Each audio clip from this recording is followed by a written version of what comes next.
AMLO el Magnífico se pone furioso, le reclama a la Corte, le reclama a Arturo Saldívar de que por qué no aprobó una iniciativa que nuestro presidente Andrés Manuel López Obrador le había mandado ya desde hace tiempo para que la aprobaran. Pues resulta que votaron 8 en contra y 3 a favor. Entonces AMLO le reclama. Primero veamos el reclamo de AMLO el Magnífico y después la respuesta de cómo le responde Arturo Saldívar a AMLO el Magnífico y a todos los mexicanos furiosos por esta decisión que decidió tomar la Corte. Y pues AMLO el Magnífico dice, pues entonces los fifís no pueden ir a la cárcel, ¿o qué onda? Ayer el Pleno de la Suprema Corte, por 8 votos contra 3, declaró inconstitucional algunos artículos de la Ley de Seguridad Nacional y del Código Nacional de Procedimientos Penales. Básicamente, elimina la prisión preventiva en delitos de contrabando, ventas de facturas y defraudación fiscal por más de 8.6 millones de pesos. Este tema, usted lo había destacado mucho, lo había promovido mucho, causó mucha polémica, pero al final la Corte otra vez pues se enfrenta a usted. ¿Qué opinión le merece esto? Bueno, yo creo que hay 3 mensajes sobre esta resolución, 3 maneras de entender lo que resolvió la Corte. Primero, de que en nuestro país hay división e independencia en los poderes, como no sucedía antes, en décadas. Antes el poder de los poderes era el Ejecutivo. Esa es una primera lección para los que no creen en la transformación. Yo creo que es muy claro el que los ministros de la Corte actúan con absoluta libertad, tienen la arrogancia de sentirse libres, y esto es la democracia verdadera. Esto es parte de la transformación, parte del cambio, parte de lo que se ha logrado con el movimiento de la Cuarta Transformación. Esto no sucedía antes. El poder de los poderes era el Ejecutivo, y el Legislativo y el Poder Judicial estaban subordinados, y era el presidente el que decidía. Esa es, repito, una primera lección. Lo segundo es de que hace falta todavía el lograr en otros poderes, como en este caso el Poder Judicial y en la Corte, que se castigue por igual a todos los que cometen un ilícito y que no esté la justicia al servicio del dinero de los poderosos. ¿Esta sentencia refleja eso? Eso refleja. ¿Hay dinero detrás de esta decisión de la Corte? Va en la línea de seguir protegiendo la corrupción y de seguir apoyando a las minorías. ¿Podemos afirmar que la decisión de los ministros que votaron en contra son una extensión de esta corrupción? Es la misma política del Poder Judicial, que tiene que ver con el hecho de que ni siquiera se consideraba como delito grave la corrupción, porque en los tiempos de Salinas de Gortari se modificó el Código Penal para que la corrupción no se considerara delito grave, con lo cual el corrupto tenía la posibilidad de salir bajo fianza. Eso se sostuvo hasta esta reforma constitucional, que ahora en una de sus partes la están declarando inconstitucional. Entonces, en eso no estoy de acuerdo, desde luego.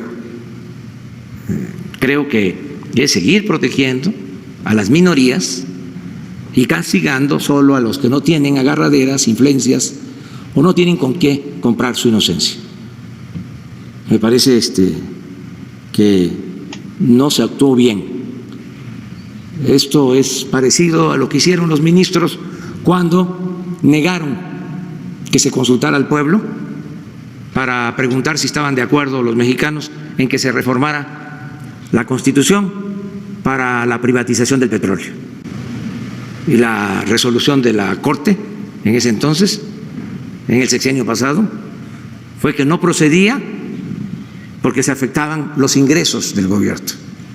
Y ahora es algo parecido, que no procede considerar delito grave y que vayan a prisión quienes cometen grandes fraudes fiscales, todos los que inventan, alteran facturas, que se hacen inmensamente ricos con la defraudación fiscal, porque se les afecta en sus derechos humanos. ¿Qué pasa cuando banqueros, grandes empresarios, dueños de despachos fiscales cometen grandes fraudes de miles de millones de pesos? La hacienda pública deja de recibir ingresos que podrían ser utilizados para garantizarle al pueblo el bienestar, el derecho a la educación, el derecho a la salud, para dar trabajo a los jóvenes y para que no se violen los derechos humanos. Es un asunto de interpretación, pero esa es la segunda postura de mi parte. Y la tercera es que, dicho lo anterior, nosotros vamos a respetar la decisión de la Corte, porque queremos estar en un auténtico, en un verdadero Estado de Derecho. El presidente ministro de la Corte afirmó que las características personales de este tipo de delincuentes y el propio delito no justifican la prisión preventiva. No, porque se trata de delincuentes de cuello blanco. Dos preguntas aquí, Sí. señor presidente. Entonces, ¿Considera- no pueden ir a la cárcel los fifís. ¿Considera usted entonces que el presidente de la Corte, el ministro Saldívar, sigue siendo todavía el mejor hombre para transformar Sí. el Poder Judicial? Sí, nada más que son criterios, tenemos puntos de vista distintos y eso también es bueno, desafortunado, afortunado, no desafortunado, porque la democracia es pluralidad, no todos pensamos de la misma manera. Entonces, el abogado que se forma de manera ortodoxa, pues se ajusta a la ley. Es muy común que digan los abogados, la ley es la ley. Y yo tengo una visión distinta. ¿Cuál? Yo sostengo que por encima de la ley debe estar la justicia.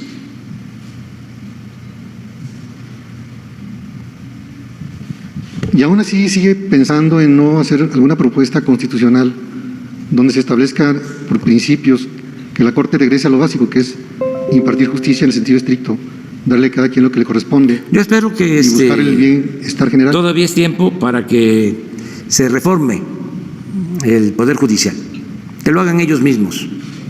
Pero estas decisiones no le ayudan al Poder Judicial, porque no actúan así cuando se trata de hacerle justicia al pueblo raso.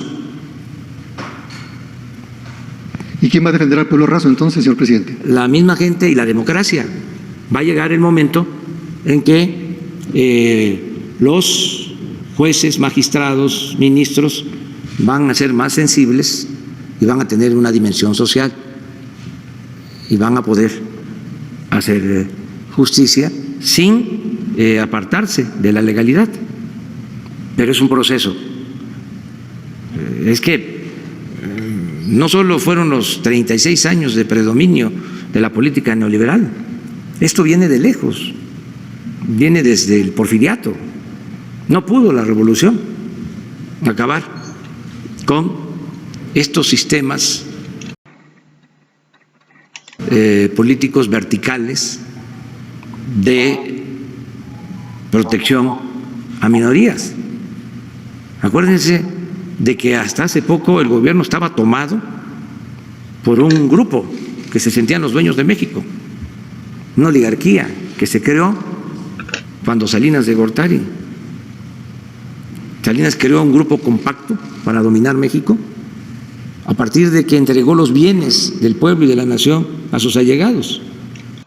Bueno, pues sí, AMLO el Magnífico pues le estaba reclamando a la Corte por qué había hecho eso de no aprobar la reforma, la iniciativa de darle cárcel preventiva a los factureros, a los corruptos, para que no se escaparan, como en el caso de Inés Gómez Mont, que vieron que todo lo que se robó, todas las propiedades que van hasta el momento y que faltan por todavía descubrir más, y pues estaba furioso y molesto, pues ¿cómo es posible que esté haciendo eso? Yo prefiero la justicia por encima de la ley. Y entonces, ¿que los fifís no van a ir a la cárcel? Y así fue como lo respondió Arturo Saldívar. Yo he votado reiteradamente que me parece que la prisión preventiva oficiosa es abiertamente inconvencional, porque es una sentencia adelantada. Yo sostuve, desde que se aprobó la contradicción de tesis 293 de 2011, que recuerdan ustedes que esta contradicción de tesis, que generó un consenso de 10 integrantes del Pleno, de quienes en ese momento estábamos en este Tribunal Constitucional, establece que hay un parámetro de regularidad constitucional, un bloque de constitucionalidad formado por los derechos humanos establecidos en la Constitución expresamente y por los derechos humanos de fuente internacional que son Constitución por mandato del artículo primero constitucional. Y desde el principio, en el voto concurrente que planteé, y así he votado en diversos precedentes, sostuve que si bien los derechos humanos no son absolutos y hay limitaciones o restricciones a ellos que son no solo democráticamente, sino constitucionalmente y convencionalmente permitidos, algunos que tienen que ver con proteger derechos humanos de otras personas, algunos que tienen que ver con lograr una igualdad sustantiva en un determinado país. Estas restricciones no pueden llegar al nivel de diluir, de desvanecer el núcleo esencial de un derecho. Cuando analizamos el tema del arraigo en este Tribunal Constitucional, yo sostuve precisamente esto y voté por la inconvencionalidad del arraigo, no porque la Constitución sea inconvencional, sino porque este marco de derechos humanos también son Constitución, de tal suerte que desde mi punto de vista, una interpretación armónica de conformidad con el principio pro persone, de preferencia de norma, tengo que privilegiar aquella norma que es pro persone, porque el artículo primero dice que todos los casos de derechos humanos deben ser resueltos con el principio pro persone conforme a lo que marca la Constitución y los tratados internacionales de los que México es parte. De acuerdo con este principio, yo tengo que interpretar, y así he votado en muchos asuntos, toda la Constitución a la luz del artículo primero. Toda la Constitución se tiene que reinterpretar a la luz del artículo primero. Y hoy tenemos un parámetro de regularidad constitucional que no puede ser desconocido. Y cuando es desconocido, reitero, no hay un tema de inaplicación de la Constitución. Yo creo que esto podría darse solamente en un caso extremo, si no es una operación interpretativa. Tengo dos normas que forman parte de la Constitución. ¿Cuál de las dos voy a privilegiar? Y en este caso, a mí me parece que debemos privilegiar la norma convencional y la excepcionalidad de la prisión preventiva oficiosa, que reitero, tiene que ser, una vez más lo digo, excepcional, solamente cuando hay peligro de fuga y cuando existe el riesgo de que pueda destruirse pruebas. Y en esto Yo incluyo también el peligro de que pudiera ponerse en riesgo la seguridad, por ejemplo, de los testigos, que eventualmente son técnicamente parte de las pruebas. De tal suerte que no se trata de inaplicar la Constitución, no se trata de declarar que la Constitución es inconvencional, sino tomarnos en serio los derechos humanos que son parte del artículo primero constitucional. Así he entendido desde siempre la contracción de tesis 293, así lo expliqué en el voto concurrente que emití cuando se aprobó esta tesis, y así he votado en distintos asuntos, tanto en el Tribunal Pleno como en la primera sala, de tal suerte que por elemental congruencia con mis votos anteriores me veo obligado a votar en contra del proyecto, no porque me parezca que está haciendo un mal uso el legislativo en cuanto al tema de seguridad nacional, sino me parece que no puede ampliarse de esta manera la prisión preventiva.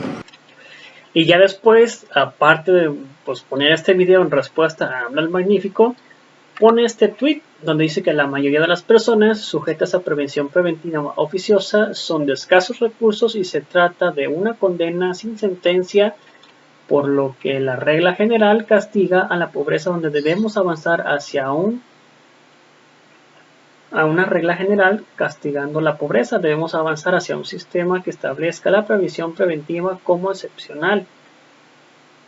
Ahí júzguelo usted, pero pues ahí pregúntenle cómo estaba Gustavo de Hoyos y cómo estaba este tipo de Claudia X González. Y que pues prácticamente X González y Gustavo de Hoyos son los representantes de todos aquellos que evaden impuestos, y así era como pues Gustavo de Hoyos estaba haciendo una fiesta celebrando, ¿no?, la decisión pues inoportuna de Saldívar, ya que aquí se puede caer lo de Gómez Moll, lo de Galilea y otras cosas más. Pero pues aquí vemos desde Gustavo de Hoyos: ganamos la batalla por los derechos humanos. La Corte invalidó la reforma del gobierno que ordena la prisión preventiva oficiosa por imputaciones fiscales recomendadas por los derechos humanos, y los senadores de oposición que compraron la Coparmex, que lo acompañó con su amigo. Y pues aquí el oficio que había mandado Gustavo de Hoyos, y que pues prácticamente pues les funcionó, ¿no?, la jugada a ellos, y celebrando aquí ellos junto con pues el tipo de Claudio X González, pero pues este es uno de los representantes, ¿no?, de los machuchones de ahí. Y pues por eso es que decían el Magnífico, entonces no se van a poder cancelar a los machuchones, a los fifís, no se van a poder cancelar. Entonces no importa que para él es más importante la justicia que la ley. Ahí juzguen ustedes qué opinan al respecto de esto. Le habían dado espaldarazos a Saldívar, pero pues él sale con esto, que pues castigar la pobreza con la prisión preventiva oficiosa es castigar a la pobreza. Pero pues y que los derechos humanos de las gentes se están invadiendo impuestos, y todos los derechos de todas las gentes que no les llegan o que les podrían llegar, ¿cómo les diré?, estos apoyos en base a lo que están invadiendo los impuestos, porque ellos le pegan al país, porque ellos al evadir impuestos es un dinero que no cuenta con el gobierno, que pues prácticamente se lo quitan al gobierno, y ese dinero, en vez de que vaya a cualquier parte de los programas que tiene el Magnífico o a cualquier infraestructura, pues resulta que no, que se va a las campañas del PRIAN para pues prácticamente seguir ataque y ataque y ataque a AMLO el Magnífico. Que yo también estoy completamente de acuerdo, o sea que los fifís no van a poder meterlos a la cárcel, solamente los que no tenemos el suficiente dinero como para comprar la libertad. Yo creo que aquí Arturo Saldívar se equivoca, deberían de volver a mandar la bueno, que también AMLO el Magnífico tiene la culpa. ¿Por qué? Porque él tiene todo el poder de hacer lo que hizo Cedillo, y él no quiere. AMLO el Magnífico no quiere, no sé por qué, Pero yo si hubiera hecho en México, ya lo hubiera hecho. Como lo hizo sería de quitar todo el poder judicial y poner uno nuevo.